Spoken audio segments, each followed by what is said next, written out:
All right, awesome. So good afternoon, everyone. Thank you all for joining us today for PNTS's webinar, Using a Traveling Map Exhibit for Engagement and Promotion on the Lewis and Clark National Historic Trail. My name is Kara. I use she, her pronouns, and I'm the Program and Member Services Coordinator at Partnership for the National Trail System, or PNTS. I will be serving as today's webinar moderator. I'm speaking to you from the lands of the Onondaga and Haudenosaunee people. PNTS recognizes that land acknowledgements are an important first step in acknowledging that we are on stolen Indigenous lands. In a moment, I will put a link in the chat where you can explore what native lands you currently reside on. Please enter that into the chat and then let us know where you're joining us from and introduce yourself and let us know what organization you're affiliated with. PNTS recognizes the need to commit further and engage in meaningful partnerships. So PNTS is committed to working with Indigenous people, organizations, and communities, and having Indigenous people lead the way through initiatives such as our tribal consultation series that just wrapped up. Our commitment proceeds into the future through our projects such as the Native Lands National Trails Project, which provides resources to help advance National Trail System awareness and education of Indigenous knowledge and stewardship. The webinar is being recorded today and will be available to everyone who registered following the live presentation. And today's session will go for about 1 hour, and we will have some time at the end for questions with today's presenters. As we go, please feel free to put any questions or comments you have into the chat. For those of you who may not be familiar with the Partnership for the National Trail System, PNTS is a small nonprofit that is a collective voice, a resource provider, and a hub for exchange, learning, and action for the National Trail System. As the only 501c3 nonprofit focused on the 30 national scenic and historic trails, PNTS brings together professionals, leaders, and trail and hiking enthusiasts to promote a thriving, accessible, and inclusive national trail system. Now it's my great pleasure to introduce today's presenters. Sarah Cawley is here, the Executive Director of the Lewis and Clark Trail Heritage Foundation, and Carolyn Gilman, the curator of the Lewis and Clark National Bicentennial Exhibition and author of Lewis and Clark Across the Divide. And now it's my pleasure to hand it off to Sarah to get us started. Great. Thank you so much, Kara. I really appreciate that. So as she said, my name is Sarah Cawley. I'm the Executive Director of the Lewis and Clark Trail Heritage Foundation. I'm talking to you from Great Falls, Montana today. And the Lewis and Clark Trail Heritage Foundation is a 501c3 nonprofit. Our major partner is the National Park Service based in Omaha, and we work with all of the organizations along the trail to help be the keepers of the story and the stewards of the trail. You can find more information on who we are at lewisandclark.org if you are interested, and I'm always here for a call or an email, so you're welcome to do that as well. Carolyn, I'll give you a second to introduce yourself if you'd like. Well, why don't I will introduce myself at the point where I start talking. Let me share my screen. Okay. Okay, can everybody see my screen? Yeah, looks good. Yes, we can. Okay. Take it away, Sarah. All right. So today we are going to be talking about Reimagining America, the maps of Lewis and Clark. And this whole process began many years ago during the Bicentennial, which was early 2000s, for those who might not know. And I don't think that something's showing up on our screen right now, so I have like a little snippet from a letter from one of our members. So I'll just read it to you really fast. It just says so this letter was from, like I said, one of our members, and it says, it must have been in September 2006 that I was somewhere along the Lewis and Clark Trail in Illinois when I came across a bus containing a State of Illinois Lewis and Clark Mobile Interpretive Center. Inside the bus was an exhibit titled A Conflict of Cultures. I'm enclosing a brochure so you can get an idea of what the exhibit contained.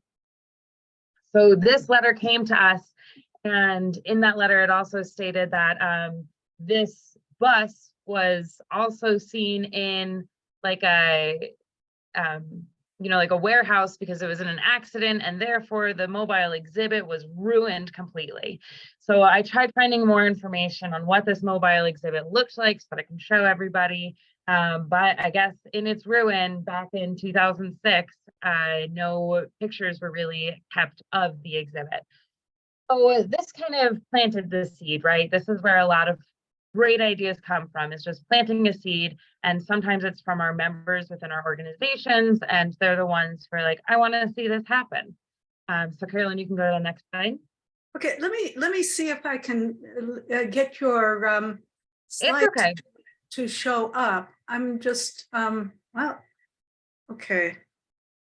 I guess for some reason they're not showing up. If you click again.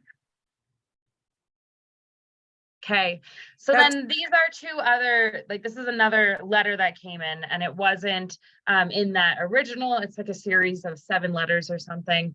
And this is to our president at the time.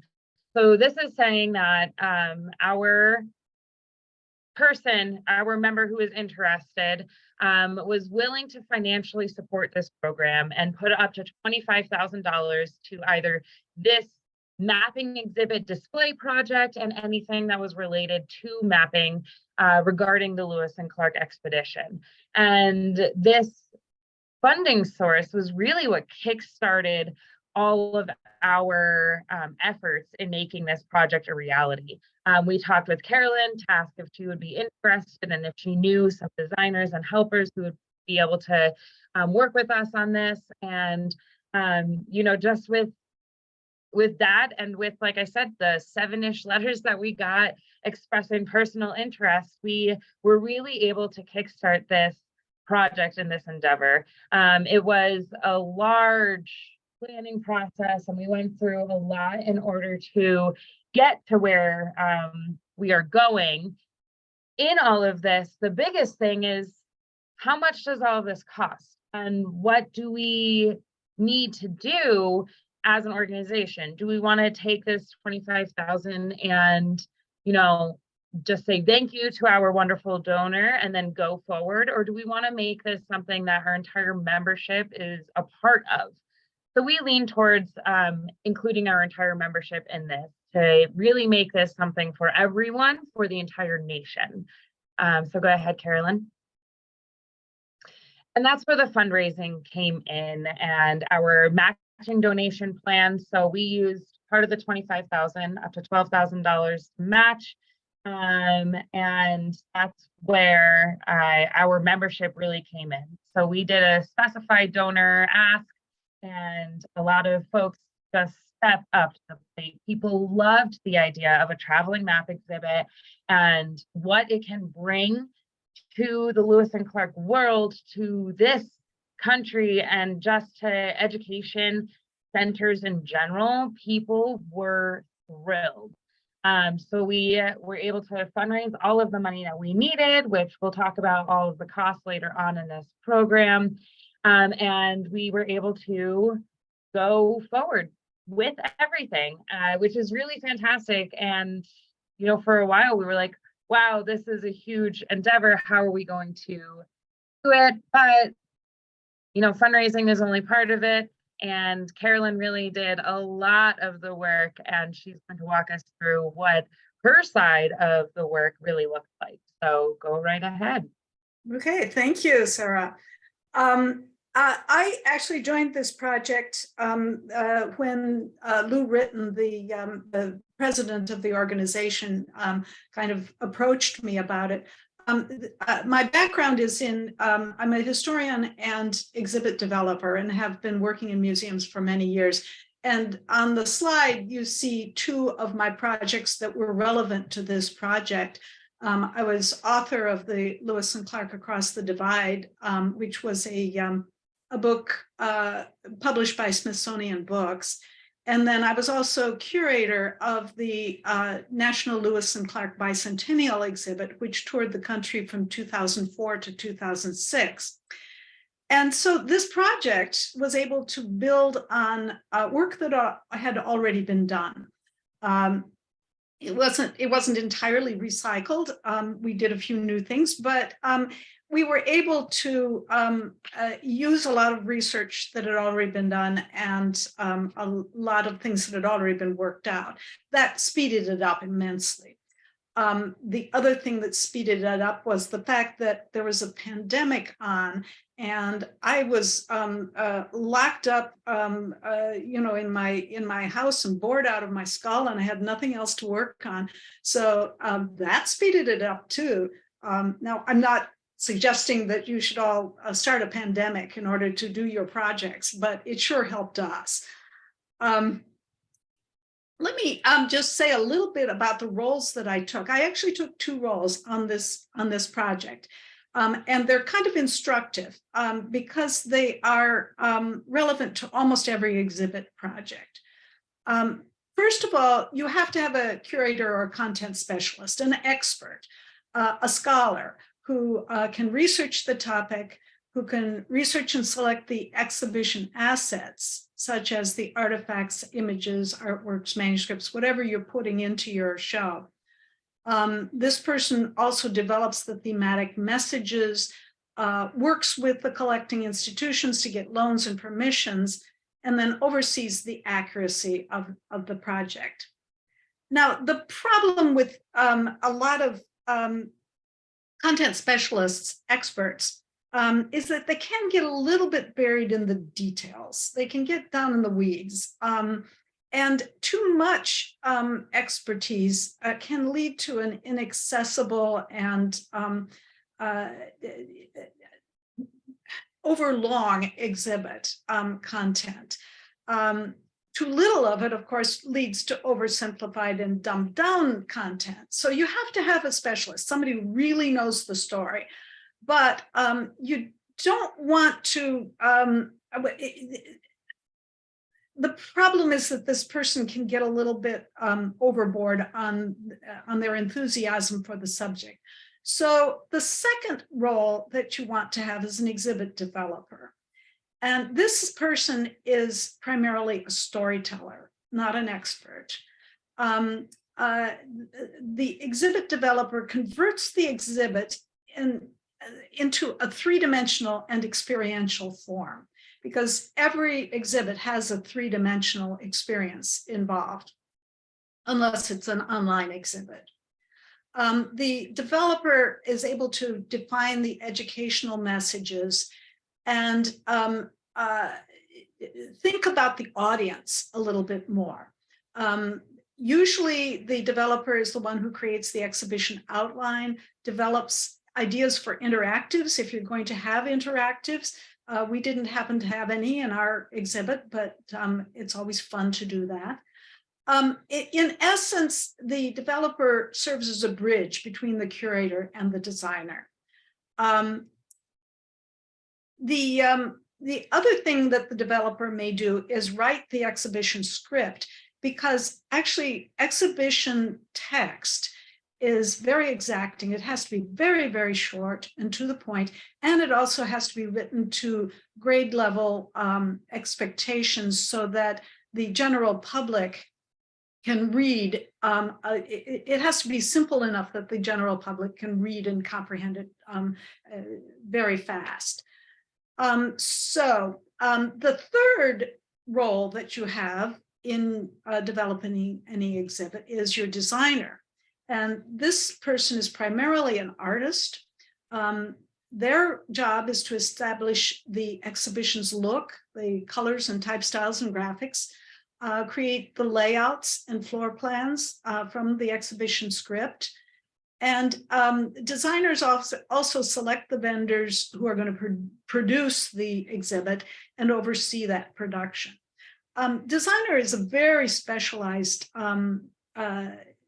role. They have to be computer graphics gurus. So we knew that we didn't have a designer that we could call on just as a volunteer. So we were going to have to hire somebody to do that job. I could be both the content specialist and the exhibit developer, because I'd done both of those roles before. So we started out, and this is the document that shows where our preliminary planning started. You can see we're producing this in July of 2018. The first thing we wanted to do is to define our goal. What is the goal of this project? And it is basically to increase awareness of and interest in both Lewis and Clark and Lewis and Clark Trail Heritage Foundation. We set out a timeline. We gave ourselves a lot of time to produce this. Basically, we started in 2018 and said we were going to give ourselves a whole year to do to bring it up to the point where it was ready to be produced. We thought about our target audience and who that was going to be, because we needed to know that we could hit the target of produce something that was useful for our target audience. And then we decided to investigate a little bit about the logistical details that the places that would be hosting this exhibition had to meet, like amount of space, type of space, how complicated an exhibit they could set up, how expensive an exhibit could they host. We also needed to know the Lewis and Clark Trail Heritage Foundation's commitment to publicizing and booking and continuing to ship it and repairing it and storing it and replacing the exhibit if necessary. I once had a traveling exhibit that got dropped in the river. We had to replace that exhibit. So things do happen. And you have to know that even after the exhibit is produced, that's not the end of the story. There's still budget necessary. There's still work that's going to be done. And we needed to make sure that everybody knew that. The result of our investigation was we found that people really needed a very kind of trimmed down exhibit. Their logistics were that it had to be fairly small. It had to be easy to set up. It had to be cheap. But we wanted also to make it high quality. We also determined that an online exhibit would not suit our audience's needs. We, at this point, were not sure. They wanted a physical exhibit that would bring people into the door of their museums or libraries or interpretive centers. So once we had investigated all these things, we were able to kind of start working on the exhibit.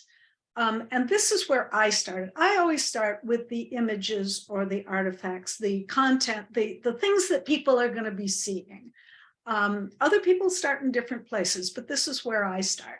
And so I went through all the maps that I knew about. This was going to be a map exhibit. And so I just listed them all. And at this point, they started falling into categories. And this kind of preliminary list shows some of the categories that they fell into. The maps that Lewis and Clark used before they set out, the maps they collected and created on the journey, native maps that they collected and that people drew for them during the course of the expedition, and then maps that kind of illustrated the various techniques that they used, and so on and so forth. So once we had this basic list of the content and a rough structure, we were ready to do an outline, an interpretive outline. And here's where I switched hats and I stopped being the content expert and I started being the exhibit developer. This is our interpretive outline, and it is talking not just about what people are going to be seeing, but what is the point of each section. The first thing we list here is the big idea. I can't remember which exhibit expert it was that came up with that term, but it's a very useful thing to do. You have to state in one sentence what the purpose of your exhibit is. What's the point of your exhibit? It can be a compound sentence, but it can't be. It can't go on for a page. You really have to boil it down. And our big idea was using methods both cutting edge and low tech. Lewis and Clark created a new geographic portrait of the American West that was so persuasive it erased older ones. And then we listed our educational objectives, the points that we wanted people to be able to get out of the exhibit. And then went on to state very briefly what the theme of each section of the exhibit was. And this went on for 4 pages. So these are just the first 2 pages that you're seeing here. Well, this is a kind of dry looking document. And we knew that this was not going to sell the exhibit. It was a very useful document for us internally, but it wasn't going to sell the exhibit to anybody outside of the group that was working on it. So I also made an illustrated outline. And this was basically for the stakeholders to look at and to get a sense of what we were up to. And it was they needed to be able to visualize the exhibit. And by stakeholders, I mean people like donors, the board of the organization, members that needed to be involved, people who were not professional exhibit developers, but needed to know what we were up to, what we were going to be doing. And I just did this out of images that I downloaded off the internet or scanned out of books. These were not high resolution images. So once we had some buy-in from our stakeholders, and we circulated this widely within the institution, we needed a designer. So how are we going to get a designer? And this is a request for quotations that I created in order to send out to various design firms and design individuals to solicit quotations for the project. And in it, we just summarize what we're up to. We describe the exhibit. We say what we will provide, but then the real meat of it is in the paragraph, what the design contractor will provide. This is our statement of work, essentially. And by that, we could, the designer could tell how much work this was going to be, how much time he or she would have to spend on it. And then we gave a schedule and an approximate budget. It's always a question about whether to give a budget on your request for quotations, because if you say what you budgeted for design, all your quotations are going to come in at that number. And you want something a little bit more, you want the designer to give you a realistic number. So we decided what we were going to do is just give the budget for the entire project rather than the budget for the design. So the designer had a sense that this wasn't like a $3 million project that the Smithsonian would do. This was a fairly modest project. The budget actually did go up after this document was compiled, because Sarah was such a whiz at fundraising. So we actually did have a budget of more than $15,000 to $20,000 in the end. But at this point, that's what we thought we had. Okay, so we sent this out. We found designers from Google searches, from asking friends. There's also a very useful website that is maintained by the American Alliance of Museums called Museum Marketplace. And on there, you can find all sorts of designers and people that do work on exhibits. So the first job that we gave to the designer, once we had selected one, was to do us a publicity and fundraising handout so that we could show people, show the public, the larger public, what we were up to. First page kind of describes the project. The second page describes who will benefit from it and gives the impression to donors, prospective donors, that this will actually be a nationally circulating project, that it will reach a great many people, and that we have the capacity to circulate it quite widely. Now, we never printed this. At least I never printed it. If Sarah printed it, I didn't hear about it. I mainly used it as a PDF, and I just would attach it when I was corresponding with organizations or individuals out there. And it was very useful because it gave the impression that we were serious, that we were professionals, that this was not going to be a fly-by-night project. This was actually people were going to be proud of this project. So once we had our handout, we had to turn to the system that we were going to use, the traveling exhibit system. The designer couldn't start designing the exhibit until he knew what he was designing for. And so we had to select the kind of exhibit that we would be doing.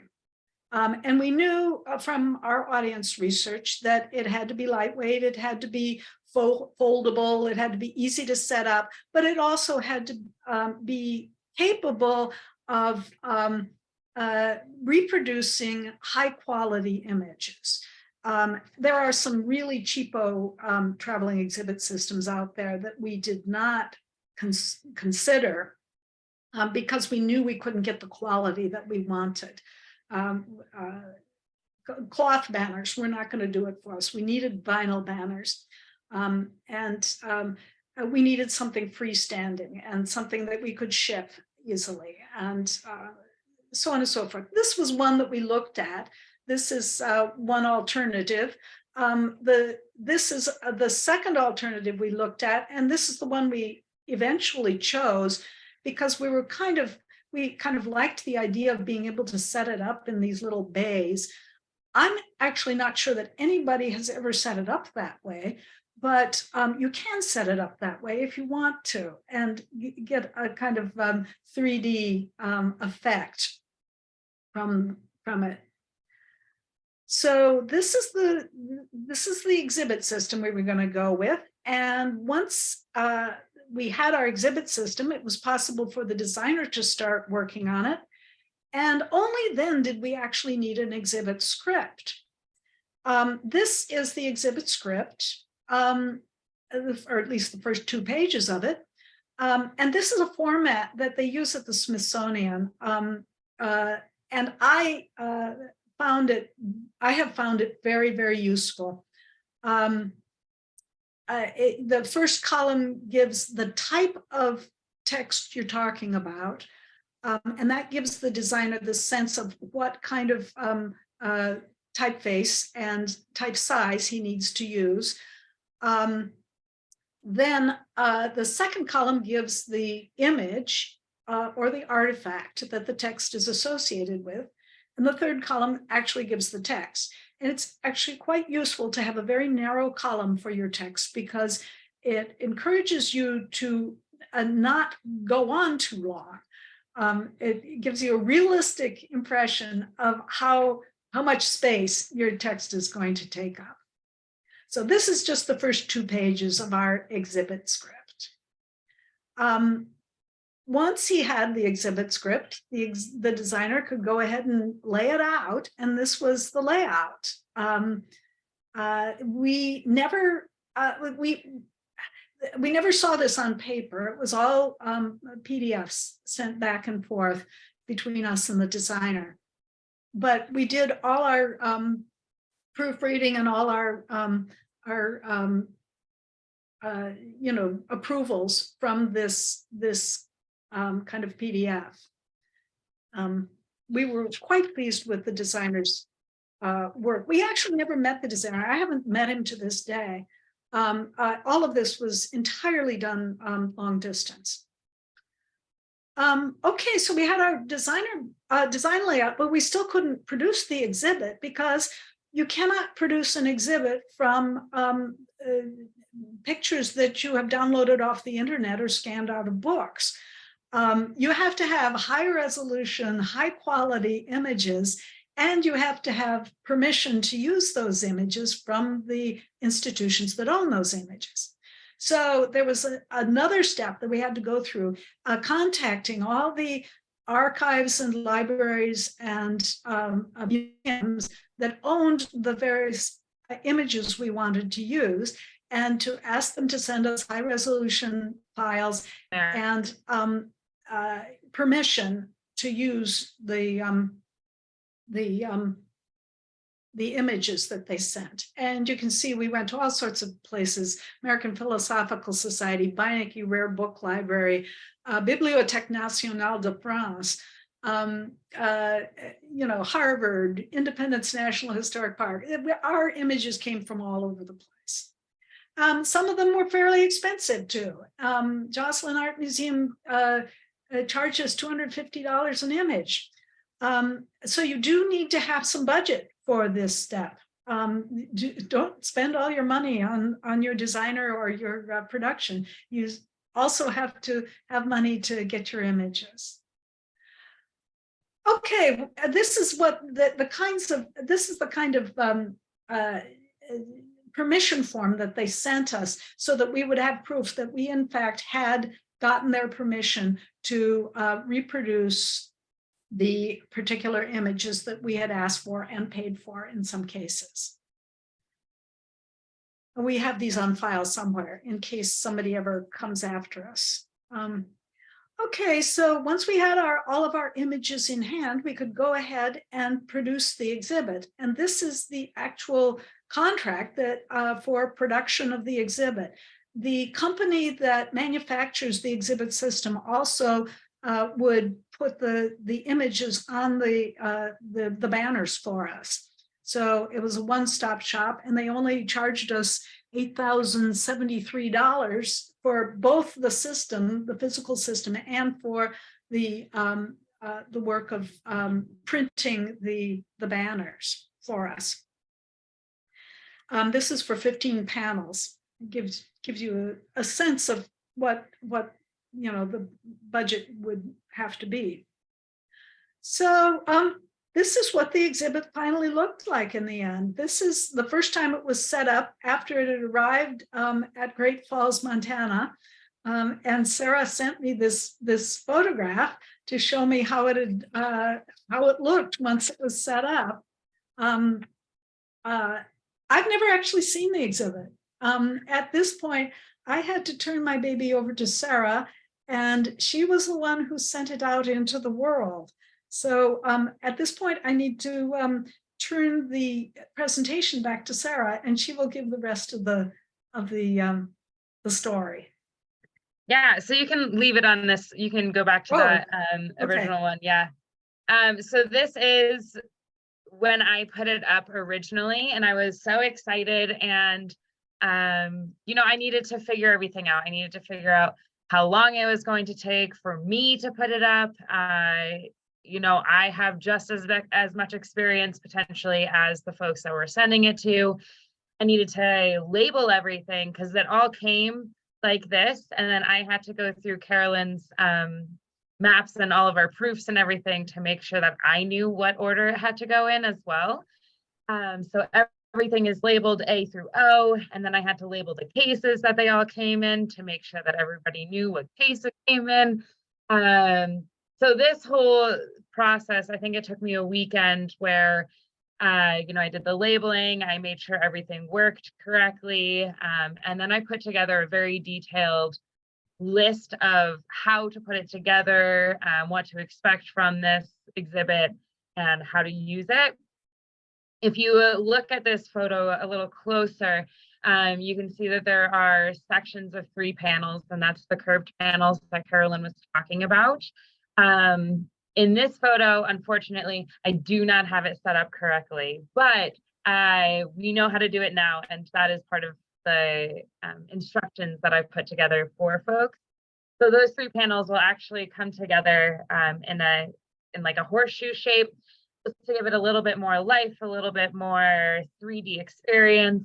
And people can set up the exhibit in any way that they want. So this is 60 linear feet, and it doesn't have to be in this very awkward shape. It can be spread out throughout an exhibit hall, throughout an entryway. It can be in whatever way makes sense to that area, which also helped, putting this together, and helped me get rentals for it, because it does work in every space, because you're able to separate it out. As long as you keep the sequential flow, you're able to separate it out to fit it into the areas that fit your location, which is really fantastic.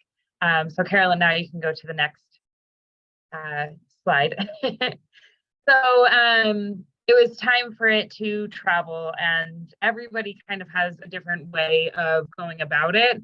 So up in the top left corner, that's how it came to me, in these very, very beat up cardboard boxes that had like holes punched through them, which was crazy, but they're in hard cases on the inside, so everything was still fine and secure. And then below that, that's how it travels now. It travels on a pallet that's saran wrapped together. I don't really know what that's actually called, but saran wrapped, for lack of a better term right now. And that pallet is one of your classic sized pallets.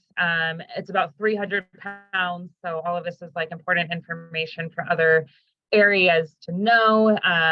And then, I have folks send me photos when they can. A lot of the times, it doesn't work that they send me photos, but people can create their own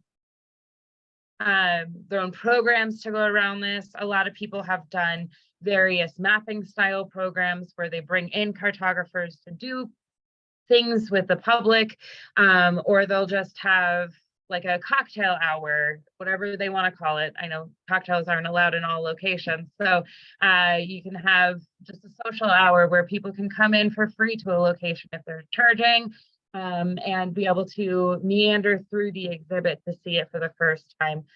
Everybody does it a little bit different. It depends on the demographic. It depends on where you're located, and the interest of your town has a lot to do with it as well. Generally speaking, you can go to the next slide, Carolyn, please. Generally speaking, we do it for $25 a week, and this is, our rental program. We were doing a minimum of 4 weeks, but we're kind of upping that to 6 weeks now. And that $25 a week keeps the cost low. It allows for us to bring in a little bit of money that basically goes right back into the program, which is fantastic. The $50 damage deposit, that money goes right back into replacing of panels. We haven't had to replace any panels just yet, but it will happen because damage is natural and it will occur. So this damage deposit will help to replace those panels down the road. We give press release that I had one of my committee members create to every organization that rents it, with a couple of the photos that were shown before. The pretty ones, because they're the ones that are going to entice people to come into these different locations. Part of the agreement that we have with folks is that they will pay for shipping to the next location. And this was fine and dandy in the beginning. I drove it from Great Falls down to a Traveler's Rest in Lolo, Montana. So that wasn't a large expense. Molly sent it to the Boathouse and Museum in St. Charles, and that only costed $600. And that's, a pretty good distance from here to St. Charles, Missouri.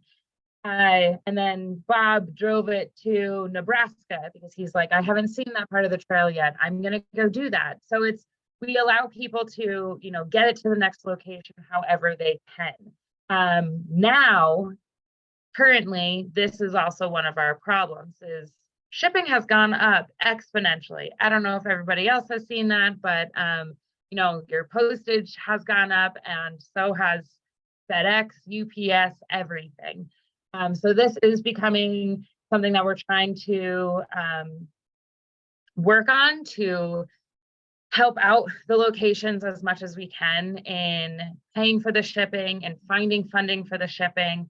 And we'll see, you know, how that progresses as the years go on. Since I took this photo, I do have some more bookings in 2024, so that's really exciting. But it is an open booking process, so people can contact me at any time, say, hey, we want the exhibit, or we want more information, you know, however you want to go about that. And we will, like, I'll tell them the availabilities that we have. That exhibit brochure handout that Carolyn was talking about before, we also have a slightly modified one that talks about how to rent it, so that it says that it's the $25 a week, and it has the $50 deposit on there, and all of that information for locations to use as well, if they want to. So it is, you know, kind of in a sense a free-for-all. Like, if the space is available and we have time, then yes, you can rent it.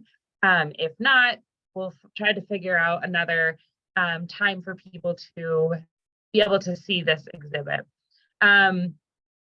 The feedback from people has been incredible on it. The general public loves it. The locations love it. Everybody is just thrilled with how this exhibit is done and how it's gotten out there. If you look at this list, we've been able to hit a lot of different countries. Our trail is 16 states long, or countries, I'm sorry, states. Our trail is 16 states long, and we're able to try to at least touch the state or get near as many as we possibly can. I have had some interest for it to go down to Texas, so we'll see where that goes.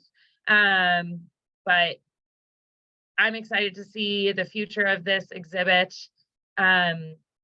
We are also creating a PowerPoint version of it right now, so that we can use it in other ways instead of just the physical version if people can't afford that, or if the location isn't big enough. And then they can still have a presentation and have some information out there on what this exhibit is. So Carolyn, that's that. If you want to go to the next slide. Here is our contact information, and you are welcome to call us or email us. We can answer questions if, you know, we don't have time today, or if you think of something down the road. We can always talk about whatever questions you guys have. So I'll give you a minute to write that down, or take a picture of it, whatever you want to do. And then it looks like some questions are popping in, so I'll let Kara take over from there. Awesome, Sarah and Carolyn, thank you so much. And I will send out their contact information in the follow-up email as well. Our first question, what's a ballpark cost for shipping via FedEx or whatever company? And thank you for the great information. Yeah, so ballpark cost definitely varies on where it's going. Lately, they've been really about, like, if they have to pick it up, then they're gonna charge us an extra amount of money. If you don't have people who can pick up the pallet, like I said, it's 300 pounds, but if you get a few people to help you out, it's not that bad. We've done it a few times. If you don't have people to pick up the pallet and put it on the truck, they're gonna cost you, like, they're gonna charge you for that. When I shipped it from Pennsylvania to Kansas City, they wanted to charge me $3,000. And I said, absolutely no way. And I did get a quote from them beforehand. And this is FedEx. I got a quote from them that said $900. So that's what I ended up paying, because that's the quote that I signed on. But it depends. It depends on what the gas price is during that time as well. Our last folks that are shipping it right now, it's going to cost around $600 to $700. And I think it's going across the entire country. So it varies. It varies depending on how they feel, maybe at the time that you ask. Next question. Did Skyline's price include design as well as panels and printing? No, it did not. It was just the physical system, and we had paid separately for the design. I think the design contract that we signed was around $8,000 or $9,000. So it was comparable to the design, but that was not included. Thanks. Have you had to replace any panels yet? If so, what has been the approximate life of a panel? So no, we have not replaced the panels yet. I feel like we're getting close to that point. So we're 2 years into this now, basically, which is really cool that we've been able to get it for this long. I do instruct folks, like, be gentle, don't let it snap back into the base, because that's where damage occurs most. When you roll it back up, you have to make sure that it's lined up perfectly, because that's where the creases happen. There is damage to one panel where an arm on one of the curves has broken, but it's still fully functional. It still holds the panel up. It doesn't affect the way that it looks or the way that it operates. So we're still using that. And, until, it goes around the country and I'm not at each of these locations until somebody tells me that it's done, I won't know. So I know the folks who are getting it next are on this call right now. So let me know how that's going. Great. Did you consider using lighting for the panels? No, we did not. That was part of our investigation before we started out. We made sure that that the institutions that were likely to take it were going to be fairly well lit, and that we'd be able to do it with just ambient light.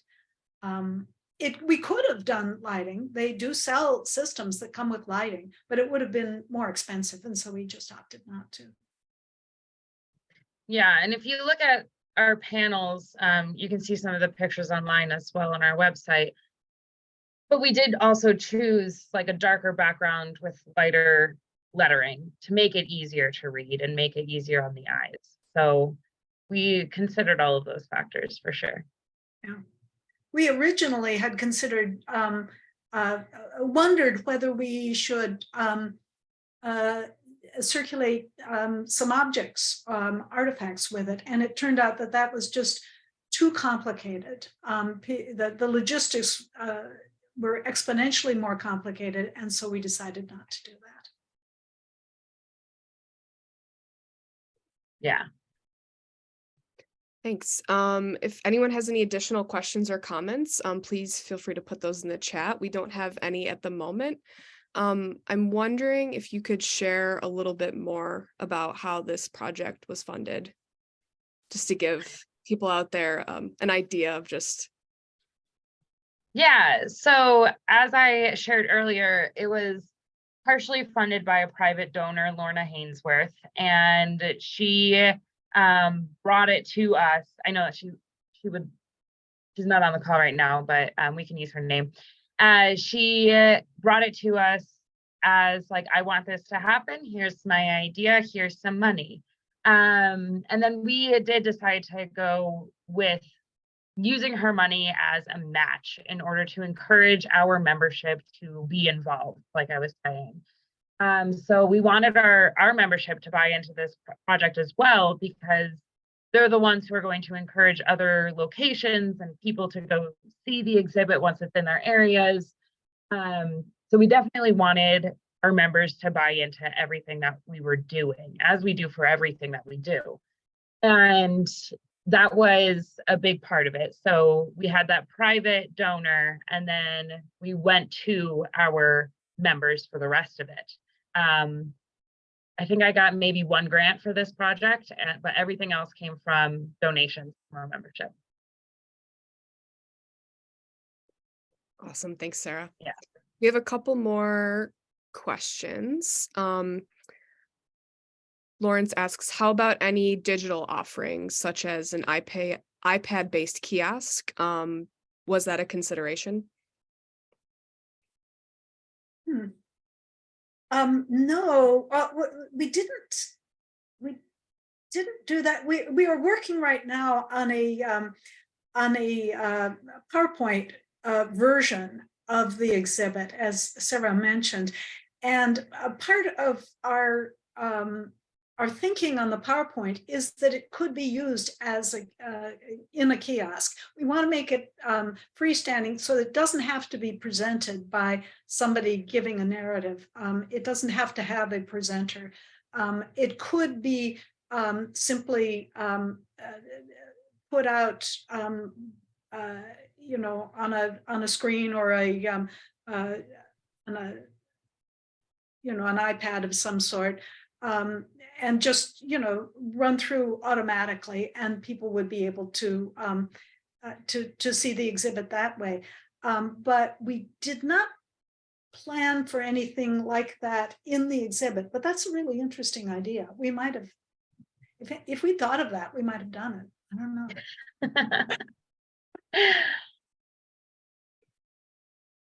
Awesome. And we have one more question in the chat. Elizabeth asks, what was the total cost of the project? So the total cost was about $28,000.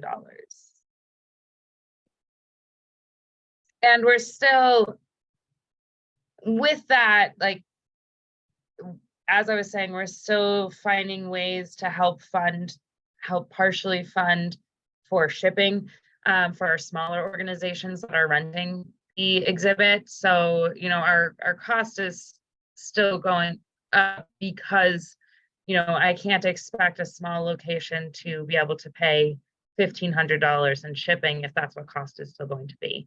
So that's still a fluctuating one, Elizabeth.